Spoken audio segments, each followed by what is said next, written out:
Hello friends, అందరికీ నమస్కారం. Welcome back to our channel. తాజాగా మన ఏపీ, తెలంగాణ రాష్ట్రాలకు సంబంధించిన వెదర్ రిపోర్ట్ డీటెయిల్స్ అయితే వచ్చాయండి. ఈ వీడియో ద్వారా మీకు క్లియర్‌గా ఎక్స్‌ప్లెయిన్ చేస్తాను. తప్పకుండా వీడియోని ఎండ్ వరకు చూడండి.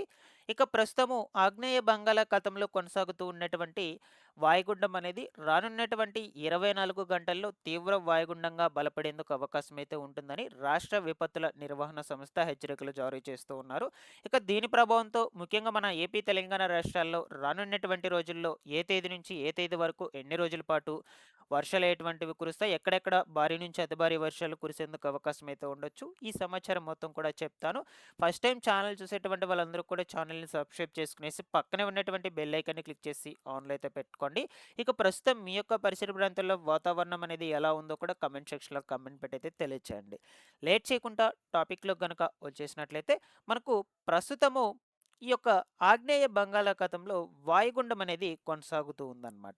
ఈ వాయుగుండం అనేది రానున్నటువంటి 24 గంటల్లో తీవ్ర వాయుగుండంగా బలపడేందుకు అవకాశాలైతే ఉన్నాయని రాష్ట్ర విపత్తుల నిర్వహణ సంస్థ అధికారులు హెచ్చరికలు ఆల్రెడీ జారీ చేయడం అయితే జరిగింది. ఇక దీని ప్రభావంతో ముఖ్యంగా మనకు ఈరోజు, రేపు వాతావరణం ఎలా ఉండబోతుంది ఆంధ్రప్రదేశ్, తెలంగాణ రాష్ట్రాల్లో? అండ్ అలాగే వర్షాలు ఎక్కడెక్కడ, ఏ తేదీ నుంచి ఏ తేదీ వరకు పడే అవకాశాలైతే ఉన్నాయి. సో, అది కూడా భారీ వర్షాలు కురుస్తాయి, లేదంటే మోస్తారు వర్షాలు కురుస్తాయి. ఈ సమాచారం మొత్తం కూడా శాటిలైట్ ఇమేజెస్ ద్వారా క్లియర్‌గా డిస్కస్ చేసుకుందాం. ఓకేనా? ఇక ప్రస్తుతానికి మనకు ఈ అల్పపీడనం అనేది, ఈ వాయుగుండం అనేది ఎక్కడ కేంద్రీకృతమైందో మీరు ఈ శాటిలైట్ ఇమేజ్‌లో గనుక అబ్జర్వ్ చేసినట్లయితే ఆల్మోస్ట్ ఆల్ మనకు శ్రీలంకకు దగ్గరగా అయితే ఈ వాయుగుండం అనేది కేంద్రీకృతమైతే అయ్యిందనమాట. ఇక్కడ చూడొచ్చు. సో, మీకు ఈ ఇమేజ్‌లో అయితే క్లియర్‌గా కనిపిస్తుంది. ఇక్కడ ఎల్ అని కనిపిస్తుంది కదా! ఇదే అనమాట మనకు. ఎల్ అంటే లో ప్రెషర్ అని అర్థం అనమాట. సో, ఇది మనకు రానున్నటువంటి 24 గంటల్లో తీవ్ర వాయుగుండంగా బలపడే అవకాశాలైతే ఉంటాయని అంచనాలైతే వేస్తూ ఉన్నారు అధికారులు. ఓకేనా? సో, దీంట్లో అబ్జర్వ్ చేయొచ్చు. ఇది ఈరోజు ప్రస్తుతానికి సంబంధించినటువంటి వెదర్ రిపోర్ట్ ఇమేజ్ అనమాట. ఓకేనా? సో, ఇది మాక్సిమం మనకు ఈ శ్రీలంక, తమిళనాడుకు, చెన్నైకి దగ్గరగా అయితే ఉంది ప్రస్తుతానికి.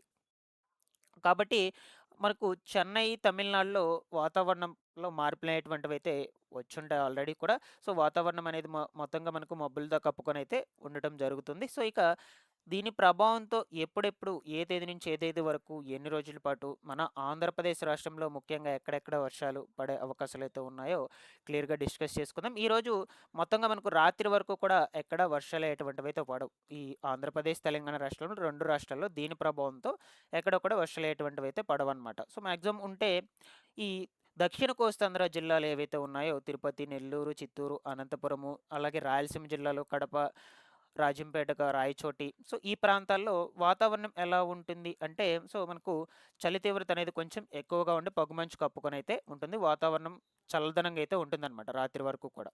ఓకేనా? సో, అందుకని వర్షాలు ఎటువంటివి ఎక్కడ కురవు.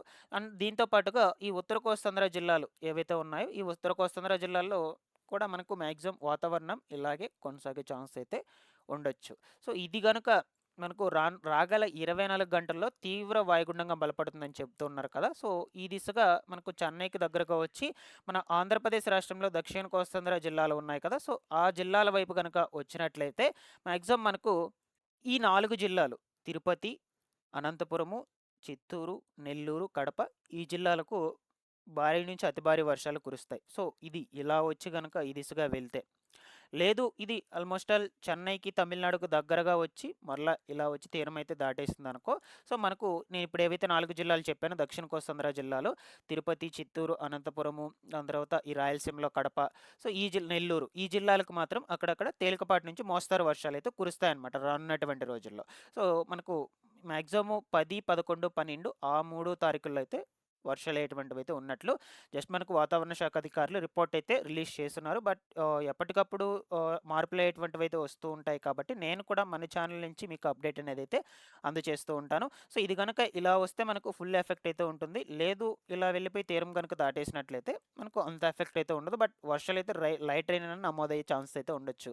ఇక దీని ప్రభావంతో వచ్చేసి ఉత్తర కోస్తాంధ్ర జిల్లాలు ఏవైతే ఉన్నాయో ఉత్తర కోస్తాంధ్ర జిల్లాలకు అస్సలు ఎఫెక్ట్ అయితే ఉండదు. దీంతో పాటుగా ఈ తెలంగాణ స్టేట్‌లో ఉన్నటువంటి ప్రాంతాలకి ఎక్కడ కూడా ఎఫెక్ట్ అయితే ఉండదనమాట. ఓకేనా? సో, ఇక రేపటికి సంబంధించి అయితే వెదర్ రిపోర్ట్ ఇమేజ్ చూద్దామండి. రేపు వాతావరణం ఎలా ఉంటుందంటే మార్నింగ్ నుంచి ఈవినింగ్ వరకు అంటే ఉదయం నుంచి సాయంత్రం వరకు కూడా క్లైమేట్ మనకు చల్లగా అయితే ఉంటుందనమాట మబ్బులతో కప్పుకొని.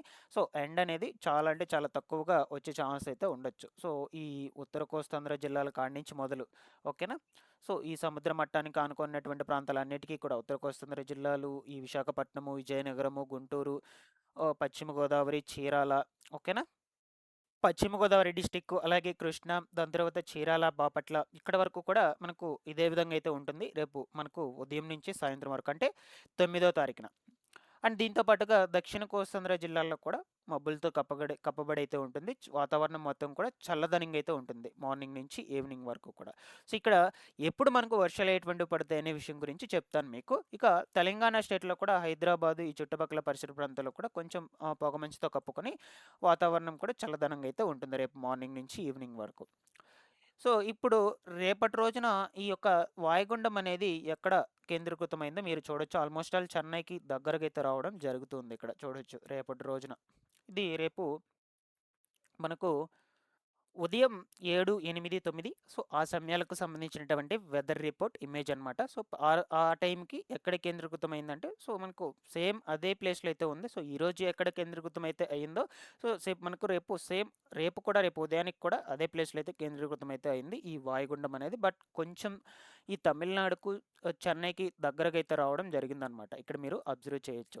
సో, మనకు చెన్నైకి దగ్గరగా వచ్చిందంటే ఆల్మోస్ట్ ఆల్ చెన్నైకి ఆనుకున్నటువంటి ప్రాంతాలు ఏవైతే ఉన్నాయో ఈ సుల్లూరుపేట, తడ కావచ్చు, వెంకటగిరి, నాయుడుపేట, శ్రీహరికోట, నెక్స్ట్ వచ్చేసి వెంకటాచలం, నెల్లూరు, కావలి, ఇటుపక్కొచ్చేసి ఈ శ్రీకాళహస్తి, తిరుపతి, ఏర్పేడు ఈ ప్రాంతాల్లో మనకు ఒక తేలికపాటి నుంచి మోస్తారుగా వర్షాలయ్యేటువంటివి కురిసే ఛాన్స్ అయితే ఉండొచ్చు. సో, అది కూడా ఎప్పుడెప్పుడు పడతాయి అనేది మీకు నేను ఎప్పటికప్పుడు అప్డేట్ అనేది అయితే అందజేస్తూ ఉంటాను. సో, రేపు ఈవినింగ్ లోపల ఇది ఆల్మోస్ట్ ఆల్ చెన్నైలోకి ఎంటర్ అయిందంటే సో, మనకి రేపు సాయంత్రం నుంచే చెన్నైకి ఆనుకున్నటువంటి మన ఏపీ ప్రాంతాలు ఏవైతే ఉన్నాయో వాటిలో వర్షాలయ్యేటువంటివి స్టార్ట్ అయిపోతాయి. లేదు ఇది చెన్నైకి మనకు ఎల్లుండు అంటే 10వ తారీఖున ఉదయానికల్లా రీచ్ అయిందనుకో ఎల్లుండి ఉదయం నుంచి అయితే వర్షాలనేటువంటివి ఖచ్చితంగా పడతాయి. మొత్తంగా మనకు ఈ అల్పపీడనం అనేది ఈ దిశగానే వచ్చేసి మన ఏపీ వైపుకైతే దూసుకొచ్చిందంటే ఎక్కువగా భారీ నుంచి అతి భారీ వర్షాలు కురిసే అవకాశాలు కూడా ఉండొచ్చనమాట. బట్ ఏదేమైనా మీకు ఎప్పటికప్పుడు వెదర్ రిపోర్ట్స్ మొత్తం కూడా అందజేస్తూ ఉంటాను. బట్ రేపటి రోజున మాత్రం మనకు మార్నింగ్ నుంచి ఈవినింగ్ వరకు కూడా వాతావరణం సో, చల్లదనంగా అయితే ఉంటుంది. ఎండొచ్చే ఛాన్స్ అయితే కొంచెం తక్కువగానే ఉంటుందన్నమాట. మనకు వచ్చినటువంటి వెదర్ రిపోర్ట్ ఇమేజ్ ప్రకారం అయితే చెప్తూ ఉన్నాను. ఓకేనా? సో, రెగ్యులర్‌గా ఈ వెదర్ రిపోర్ట్స్ కోసం మన ఛానెల్‌ని సబ్స్క్రైబ్ చేసుకునేసి రెగ్యులర్‌గా పెట్టేటువంటి వీడియోస్‌ని ఫాలో అప్ చేస్తున్నాను గైస్. చాలామంది కూడా జెన్యూన్ వెదర్ రిపోర్ట్స్‌ని అయితే అడుగుతూ ఉన్నారు. సో, మన ఛానెల్ నుంచి అయితే జెన్యూన్‌గా ఉండేటువంటి వెదర్ రిపోర్ట్స్ మొత్తం కూడా ఎప్పటికప్పుడు అప్డేట్ చేస్తూ ఉంటాను. Thanks for watching this one.